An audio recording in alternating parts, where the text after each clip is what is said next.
It's possible for you to be lesbian and not involved in any of that, right? Like you just like women only. Well, let's try to form a black supremacy. Yeah. Okay, let's get into it. Okay, yeah. It doesn't work. It doesn't work. Okay, let's dive. So what the important thing is when we delved into masculinity, we dealt with the landed gentry white supremacy. Absolutely. The other side of the coin is feminism was looked at as from the white landed gentry.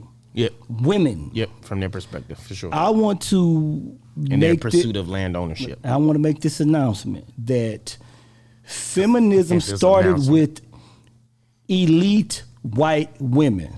Oh. So if you don't understand that, you don't understand nothing else. But it didn't go to the lower class or working class women. It was elite women, just like patriarchal masculinity started with elite white aristocratic white men. Yeah. So if once we got our foundation on that, then we can move forward. And it's the design of our pseudo capitalism economic standpoint, right? Like which is, if women have more money, they have more of a voice. It was a bedroom quarrel. That's the ultimate part like I want to get to. Quarrel. Yeah, it was a bedroom quarrel against white supremacy and their lovers. Mm-hmm.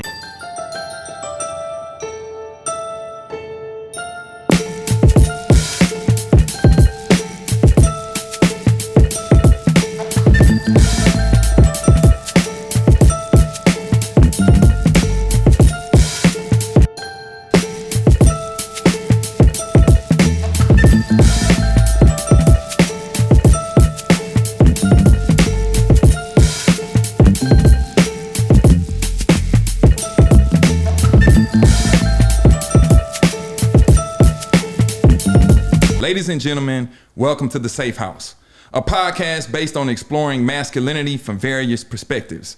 Masculinity seems to be defined by others with outside agendas. There's a need to have safe space conversations that everyone is allowed to witness. There have been certain misnomers that propel societal groups to assume that masculinity is a pejorative. We would like to invite the listeners into a judgment-free zone as various topics on the subject of masculinity are explored, researched, and expressed. Back on another episode of Safe House with brother Freddy Jones, aka Musab Yasir Bey, aka the Blue Collar Scholar, and brother Interesting. How y'all doing?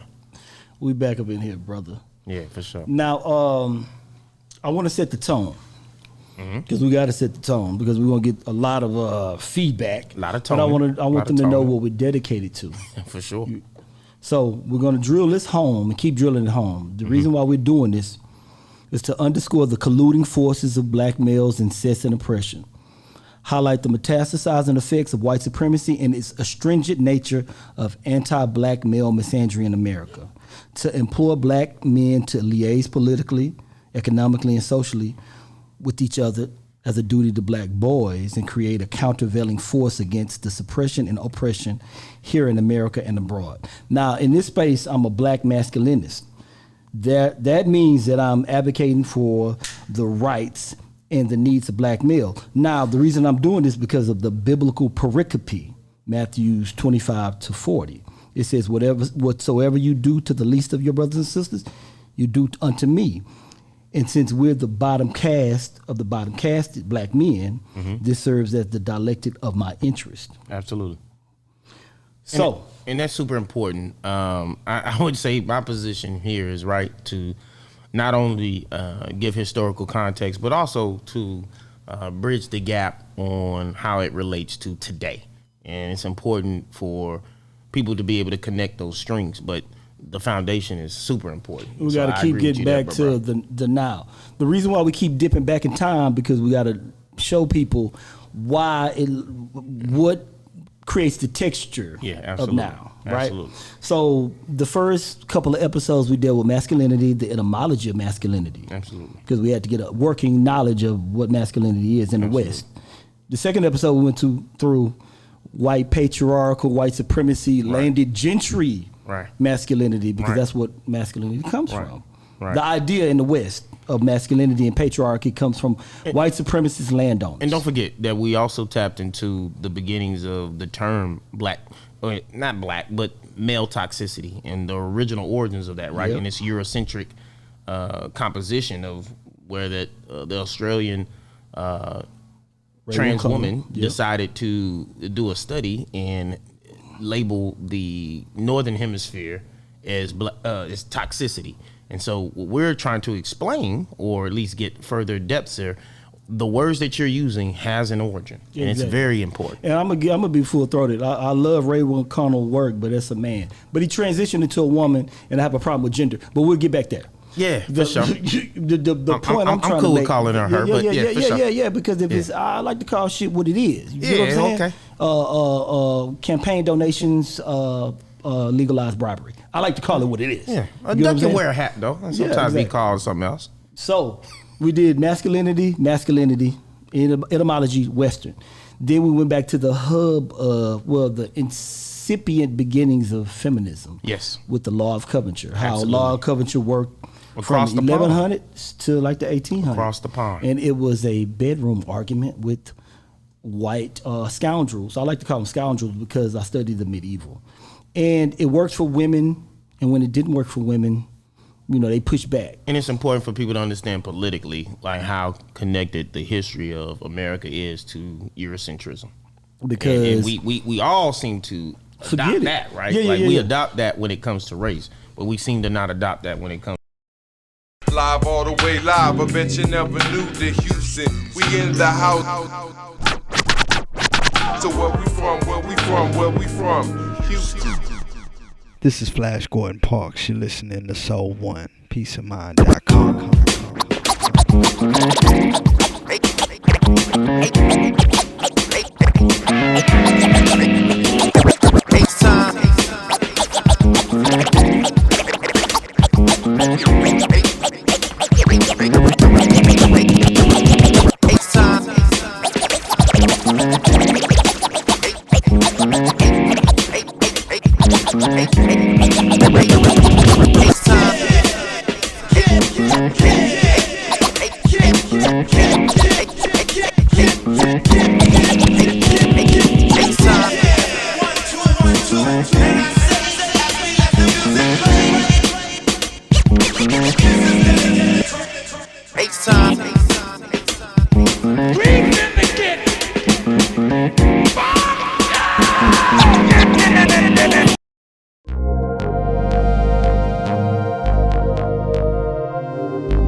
But it's all intertwined. Exactly. It's all intertwined to the French Anglo-Saxon dramatic era of the 1100s. So we speak English, so it's French, Germanic, Anglo-Saxon language. That's important.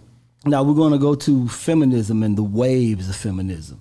And my contention is black feminism is the lapdogs of white feminism, and they're shepherded by them. They're the poodles. And I understand your strong language there, but I want to be incendiary because I'm coming somewhere. I'm going somewhere. Absolutely, and I think people who are claiming titles need to know the origins of where it comes from. So it didn't start in 1970. It doesn't start in 1960. Nigga, this shit started beyond. Like 10. It goes beyond William the Conqueror. It goes beyond. It started way back when William the Conqueror came into Europe, and the harsh treatment of white.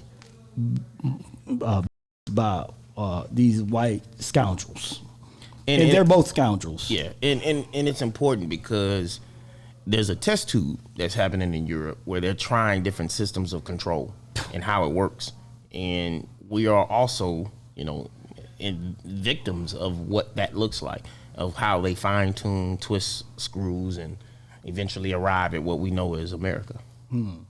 Yeah. So for the interest of time, this is what I want to do because I want to run through this feminism thing. I'm going to touch on 3 waves of feminism.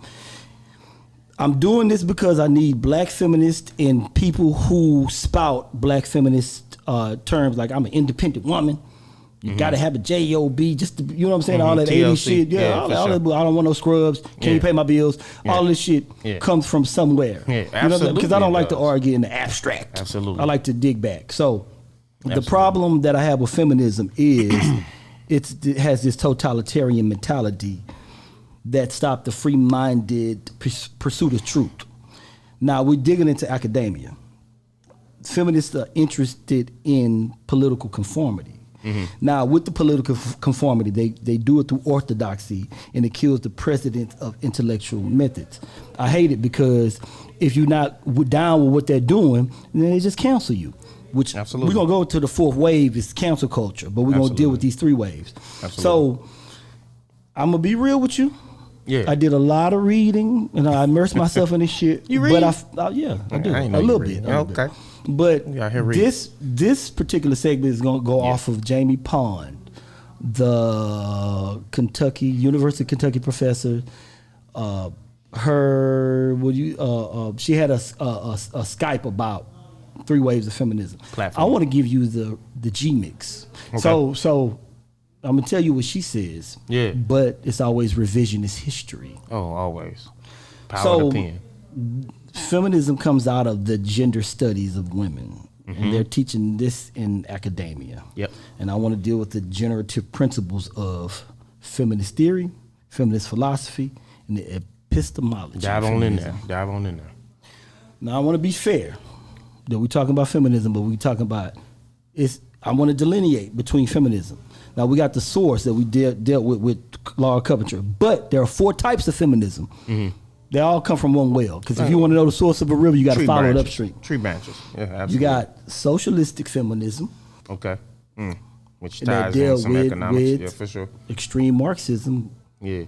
That's the little conniving, Shylocking women that siphoned off the money in the Black Lives Matter movement that was trained by Eric Mann. And if you look at, current articles of people getting arrested, right?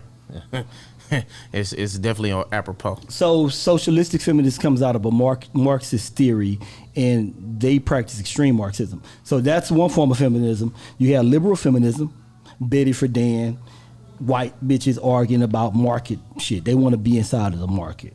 They didn't give a fuck about black people. They want to be a part of the market. Yep. You got black feminism. We're going to go into that. We're going to go into goddamn Nikki it's Giovanni. huge what you're talking about too, because it's the larger takeaway is how they piggybacked off of your civil unrest. Exactly. And it's important for our listeners to understand that these definitions come from your energy, yet you don't get credit for it. And that's important. Exactly. And the last one is lesbian feminism. And that's self-explanatory. They hate men. They just hate all men. And they really, really hate black men. Like, that's their number one, they're And it's important, too, that's not what we're saying is all lesbians, right? Like, No. there are definitely black lesbians who are proponents of black masculinity and understand the essential need of that within our family structure and our terms of our position in society. It's so all bullshit. it's not to all me. one. It's not all bullshit. one. It's not all one. It's not It's not all one, but Not it all comes one. from the same tit. They suck from they receive suckle from the same tit. It's what I'm saying too, though, is it's possible for you to be lesbian and not involved in any of that, right? Like you just like women only. Well, let's try to form a black supremacy. Yeah. Okay, let's get into it. Okay, yeah. Yeah, It doesn't let's work. dive. It doesn't Let's work. dive. Okay, Let's dive. So what the important Let's thing dive. is when we delved into masculinity, we dealt with the landed gentry white supremacy. Absolutely. The other side of the coin is feminism was looked at as from the white landed gentry, Yep. women. Yep. From their perspective, for sure. I want to In their make pursuit of land ownership. I want to make this announcement that feminism This started announcement. with elite white women. Oh. So if you don't understand that, you don't understand nothing else. But it didn't go to the lower class or working class women. It was elite women, just like patriarchal masculinity started with elite white aristocratic white men. Yeah. So if once we got our foundation on that, then we can move forward. And it's the design of, you know, our pseudo capitalism economic standpoint, right? Like, which is, you know, if women have more money, they have more of a voice. It was a bedroom quarrel. That's the ultimate part like I want to get to. quarrel. Yeah, it was a bedroom quarrel against white supremacy and their lovers, other like female white supremacists. So, women of the feminazis and the feminazis, remember that if you're a working class woman, this shit wasn't even meant for you at the beginning. It came to you after they got the goodies, grabs, and handouts. But initially it was a bedroom quarrel. I want to rule too. I want to a piece of property too. Yeah. You get what I'm saying? Yeah. One of the first feminists is Mary Wollstone in Britain. Right. But we already went into Laura Coventry and the British Isle and how that affected Right. In court cases, absolutely. Exactly. We landed Episode 1 and 2. Y'all need to check that. We landed in suffrage. Yep. When a woman named Betty Love, who was an Indian, argued that she didn't want to go by Anglo rules or nothing, and she wanted, so she kept her property rights. Who was the property? And let's check that for a second. Look at the history of women inside Europe for centuries, right? Yeah.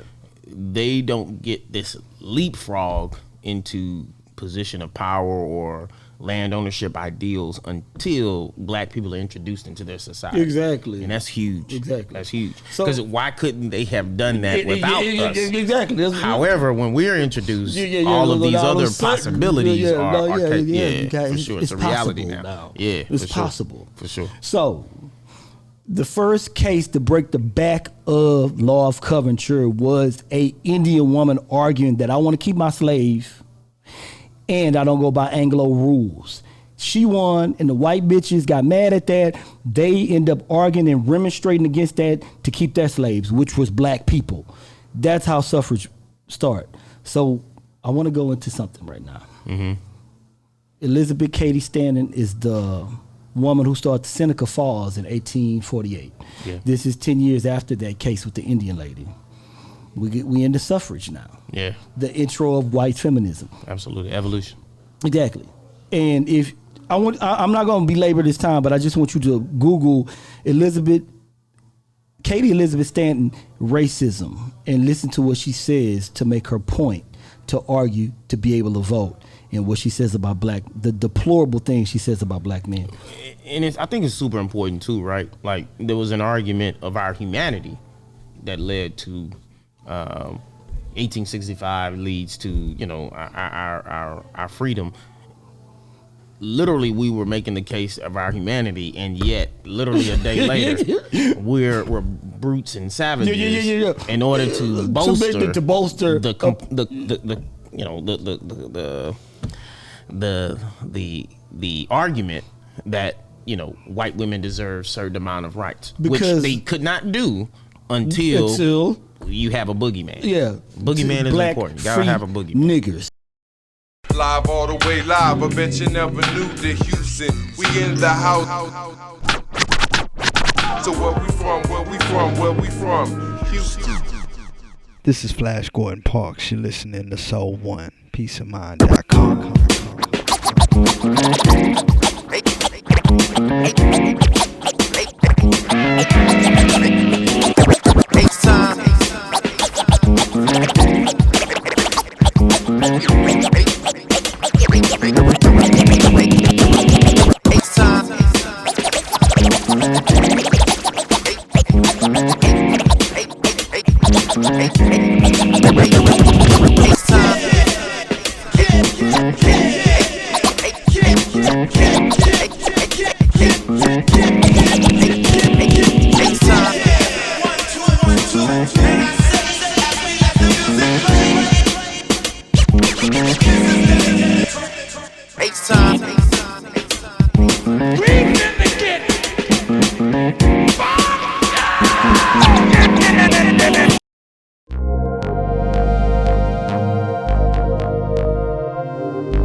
You get what I'm saying? Absolutely. So Elizabeth Cady Stanton makes the argument that if these niggas can vote, these savage brutes and rapists, because we weren't rapists in slavery. We were just But when we get out of slavery, this is the argument that starts the suffrage movement. Now you didn't own your sexuality at all.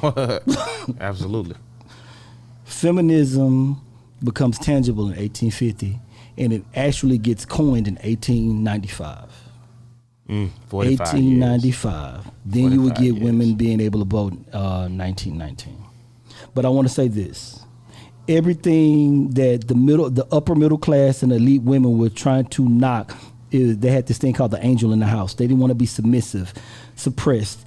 They took the private argument to the public. So they made a private ordeal, a quarrel between their white supremacist husband, and they made it political. And they used the apparatus of black men being free. And it's important, too, because there's a tie there, right, with black elitism, right, and their private appeal for a different status. And it's the outside of African American. Like chocolate white people. W.B. Du Bois wanted to originally, right? And I think he's, you look at through his history, he's tried to appeal for that. But the beginning was, I want to advocate for this specialized group called mulattoes that get a different set of rights for blacks. But you see the golden thread. We can tap into it for sure. Yeah. Absolutely. But I want to run through this real quick. So you got the property rights of white women. They're arguing for property rights because a lot of them own property. They were inherited property. And when we talking about property, who we talking about? Black people as their property. Oh yeah, absolutely. You get what I'm saying? So white women were trying to argue property rights, saying that they were getting taxation and not having a choice with whether taxes were levied. Mm-hmm. So that's the first argument of property rights, based off our black ass. Mm-hmm. Not only that, they were arguing being able to jump into the workforce. Absolutely. Because they weren't able to work because they were kept bitches. Yeah, you know what I'm saying? Yeah, and I your colloquial term is interesting, but to your point, right? Like,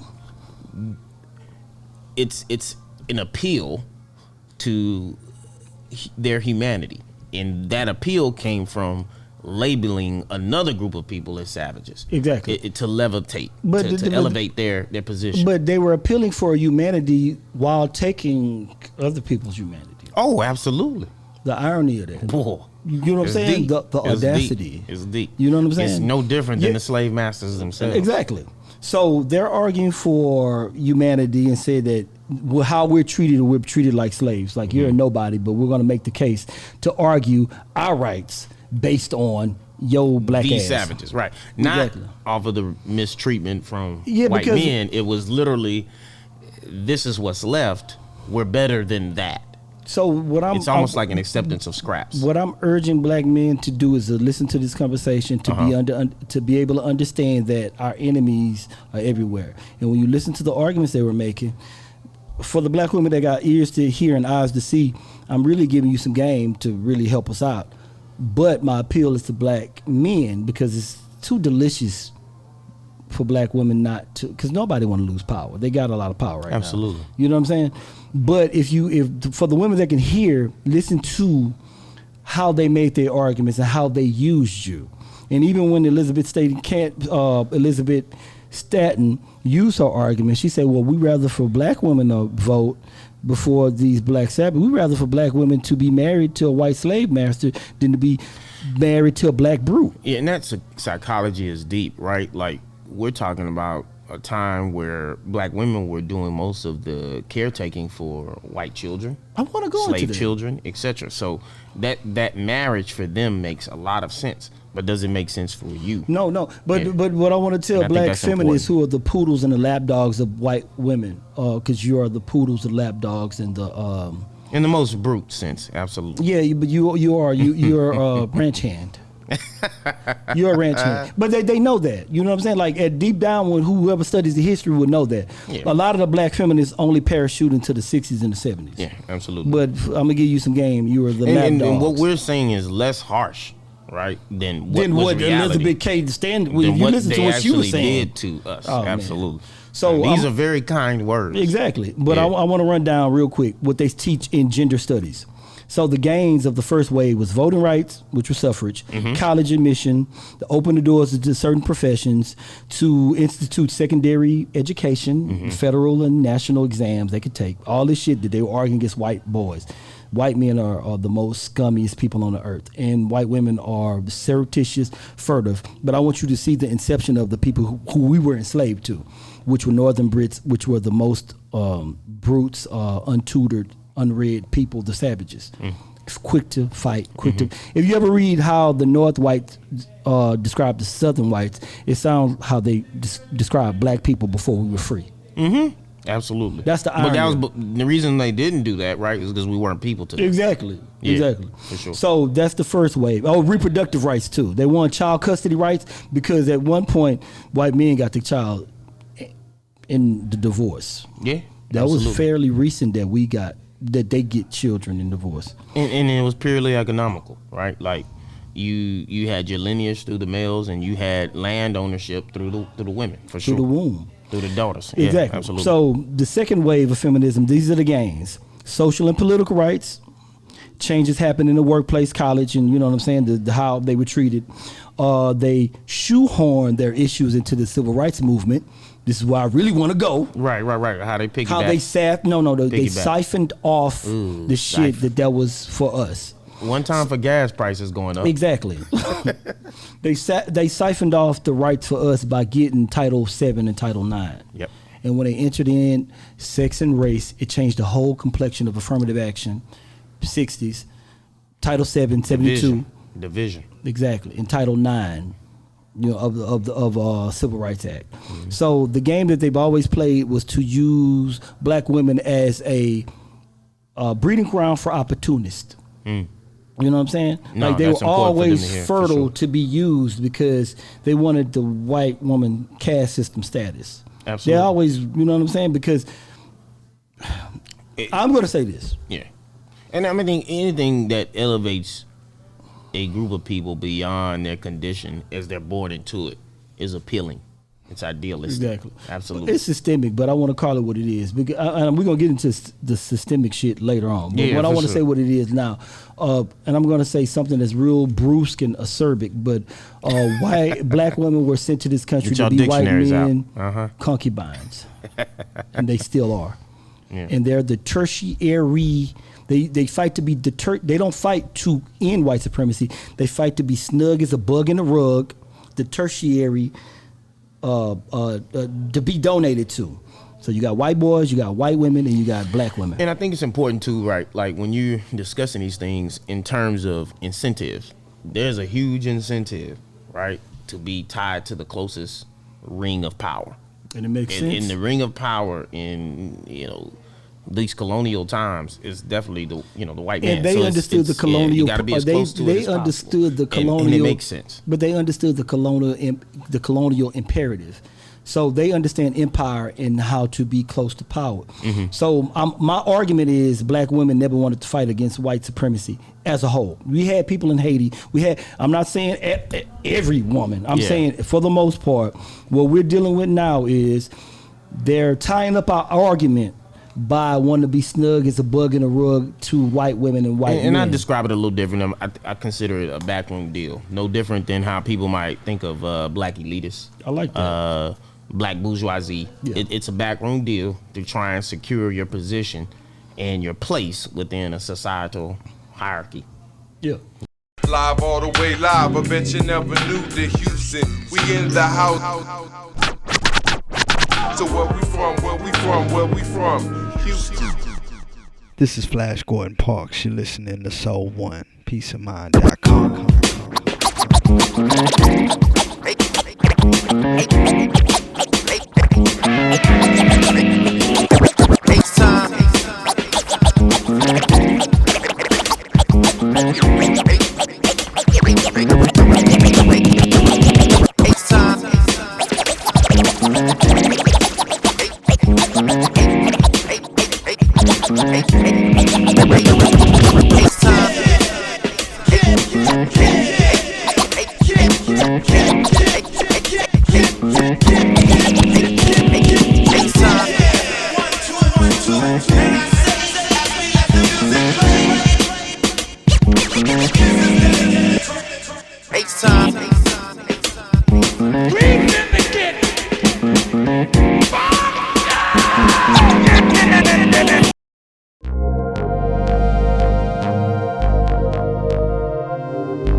So I want to end the second wave. The second wave, I don't know if y'all noticed, but in the Kennedy administration, they had the Commission of the Status of the Women, and the chair was Eleanor Roosevelt, Dior's wife, who's a lesbian, who was a carpet cleaner.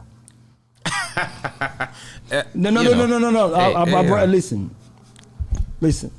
But so break down too though, right? Like there are people who first introduction of Eleanor, right, is in the movies like Tuskegee Airmen, right? Just mushy. Where she definitely played respectable politics and pushed certain narratives and imagery. She lusted after women and she lusted after black women. Explain her whole underpinning. Yeah, and this is why she fought for them. Because she was a lesbian and she was a feminist at heart.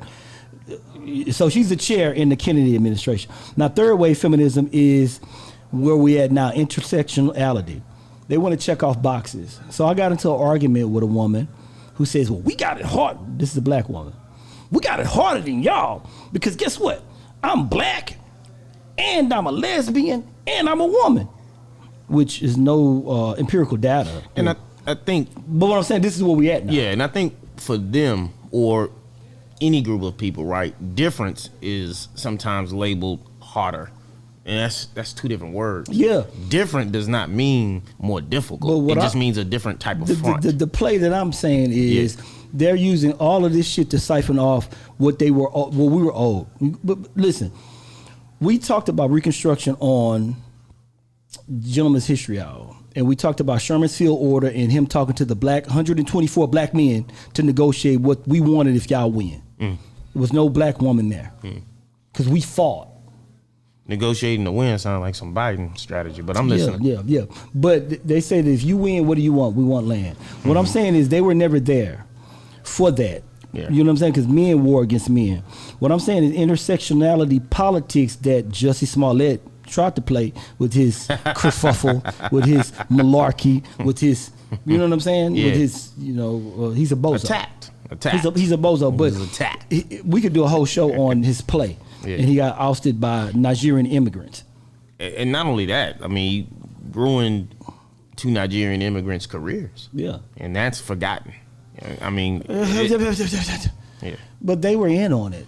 Yeah, without question. But what I'm saying is and they were in on it until they were a casualty. No. And it didn't take much for them to fold on this black ass. No, not at all. It is a difference between ADOS or foundational black or African Americans because it's easy for them to sell you out. When they saw a little pressure being applied, it didn't take long for them to fold on it. But that's also because there is not a real landing space for them. Yeah. In that space. You are a casualty. You got to recognize where you are on the chessboard. Hey, fellas. Because I don't want y'all to veer off. Yeah. For the women that watch this and say that black feminism has evolved away from those stages that you eloquently stated earlier, what do you say to the black feminist that says, I understand white supremacy and feminism has evolved from the feminism of old? Let me go first, and I want you to go in on it. I'm going to say, let's try to make black supremacy and see how it works and see how far it goes. Because my whole contention, even from the first show, a thing can't be other than what it originated as.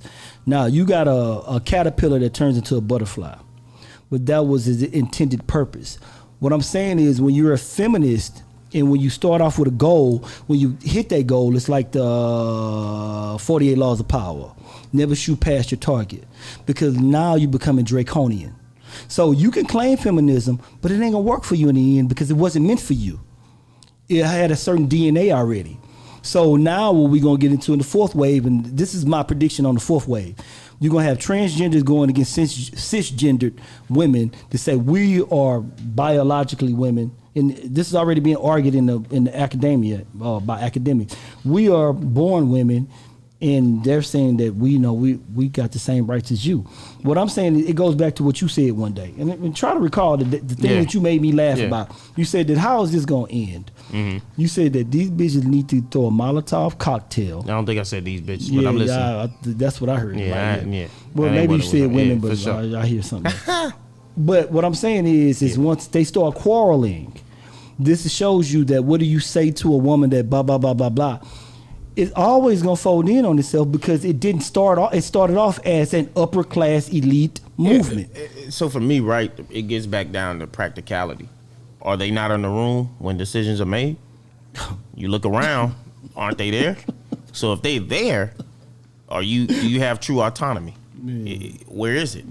You're not able to direct anything because, in this pseudo-capitalistic world, money talks. And so if money's in the room, you're listening to the money. You look at BLM, right? The breakdown of how that's being prosecuted at this point, right? There's proof positive that there was not sole decision making from black women. Yeah, they were having to have an ear to people outside of our community. They were being marionetted. Who might or might not benefit from that community, but at the end of the day, you got to assume that they will, because they wouldn't be talking to you otherwise, or they wouldn't be meddling otherwise. What I'm saying to black feminists, and to your question is, you see the operation of Patrisse Cullors, Elisa Garza, Ashley Henderson, and when they robbed the treasure and got the $90 million that we're looking for now, and the only thing we can find is traces that went to transgender, because LGBTQ and transgender siphoned off the money from Black Lives Matter. That's one of them. And then the other is Patrisse Cullors and all the Black Lives Matter women got bought houses and got book deals and got Toyota commercials. And when I look at even LGBTQ, right, is that not a white male-dominated organization? Come on. Like, it's a white male-dominated organization. Tell me it's not. Of the white man, because the white man is the devil. White women are the devil too. But when I say the devil, this is what I mean. Because I don't want you to think I'm talking spooky. I'm saying from a Nation of Islam. I come out the Moorish Temple. Absolutely. I'm saying man is made of a higher self and lower self. I'm saying the white man is the manifestation of the lower self. He's not in his higher self. So I'm not talking spooky like a pitchfork. I'm saying that we have literally a troglodyte, a savage, a scoundrel. You know what I'm saying? I understand where you're going with that. Absolutely. Understood. You know what I'm saying? Yeah, no, but I mean... But with the LGBTQ thing is, my problem I have with them is white men found a way to siphon off civil rights shit by jumping. Like, how can we prove that you're really gay? You know what I'm saying? It's a masquerade. Exactly. Absolutely. And it goes back to the system learns how to chameleon itself in different spaces 100%. To achieve the same intended goal that it was designed to do. And that is what is occurring. So I want to make a caveat. Yeah. You know what I'm saying? I want to say that the problem that I have with LGBTQ is white men can parade. What I'm saying is white people that are gay are some of the most racist motherfuckers in the world. But they can masquerade it behind being gay. So should black, gay, they should come home. Lesbian, they should come home. Bisexual, transgender, black LGBTQ form their own organization? But let me answer this. Absolutely, but let me answer that point too. We have to create a home where they can come home too. And part of that division 100%. Is allowing us to 100%. Be caught in the nuance 100%. You're black. 100%. You have a home here. You can't escape it. You can't escape it. You have a home here. And if you aren't saying that, I'm not aligned. Because you're trying to triangulate white supremacy. Look, if you're transgender, if you LGBTQ, if you're black, you're gonna get killed no matter what. The most in each category. So if you look at the statistics, if you're transgender black get killed more than any other transgender. LGBTQ blacks get killed. You can't escape blackness. Quit trying to triangulate. And I'll make sure I put it in another episode, but a lot of LGBTQ rights that started off in the beginning, especially in the 70s in California, that was driven by black trans women literally working in a community in California to push rights, and they are not credited for that. Yeah. Literally off the backs of blacks. And I do think we do have to create a home in which black people feel secure. Well, in all shades and diaspora. To kind of get at you, there is an organization for Black LGBTQ. Dope. And that was actually the organization that attacked Dave Chappelle when he had his Netflix special. It wasn't just regular LGBT. Yeah. It was actually a black LGBTQ community and they attacked him basically for saying the exact same things you're saying right here. He did it in joke form, but he was basically saying when the cops show up, you black first. That's my whole point. And the thing is, I know, and I'm gonna let you have it because it's your show for sure. Yeah. Thing is that particular sect of the LGBTQ community is trying to step away from being seen as black first. They want to be seen as gay or whatever they're intersectionality. Right. And we should probably read out their manifesto to really dive into that. But at the end of the day, right, to me, right, as a black man, it's shameful that any black person doesn't feel they don't have a home where I am. Yeah. And that's how I treat that. And to bring that home is because a lot of things it was a lot of missteps and it was a lot of siphoning off cutting us off. For sure. Now, before we wrap it up, this is what I want to say about LGBTQ. For the record, I'm not against them. The only problem I have is them acting as a quasi-political party, influencing the expenditures of public funds and setting public policy, because it's problematic when you base it off sexuality, because that's a moving thing, because tomorrow we can like dogs. With how they roll. We need to base it off of something. We need to be more direct with what we're talking about and quit being mealy mouth. We're talking about black people. And being very specific, right? There was literally a case in which 50 lawyers had written the DOJ over opening the case against Tamir Rice and the officers that shot him. That should not have been 50 attorneys. That should have been every organization that says they represent black folks. Exactly. Period. I love that. Period. Tamir doesn't have a sexual orientation. He's a child. Hey, you preach. He's a child. So at the end of the day, where are you when that happens? You're going to make me go in my bag. You need to stop. Well, what I'm saying is we're going to wrap this episode of Safe House. The next episode I want to delve into. By the way, appreciate we're gonna open brothers. it up to the brothers, and we're gonna get brothers on this platform. And we're gonna. Absolutely. I wanted to lay down, and we wanted to lay down feminism, masculinity, to lay this out. The last episode I want to do before we open it up to the community, other brothers to come up here and cape for black men's justice and advocacy. I want to touch on black feminism the next episode, and just do a short episode, a quick snapshot. But I'm brother Freddy Jones, aka Musab Yassibbe, aka the Blue Collar Scholar. And I'm interesting. What I'm saying also too is, I'm coming back at y'all neck. Yeah, what I'm also saying is, we're not ducking the fade. We're never ducking any fades. Yeah. So what we're also saying is, we're laying down the foundation from which we can have a conversation and a discussion. We are not going to spin a foundation. No. We have a foundation. We're going to move from that, and we have to accept history as it is. And if that's something that you want to move the goalpost on, this may not be the show for you. Exactly. But if you're interested in history, oh my goodness, this is the show for you. Exactly. And we push for black male advocacy, black males unite. Absolutely. Peace.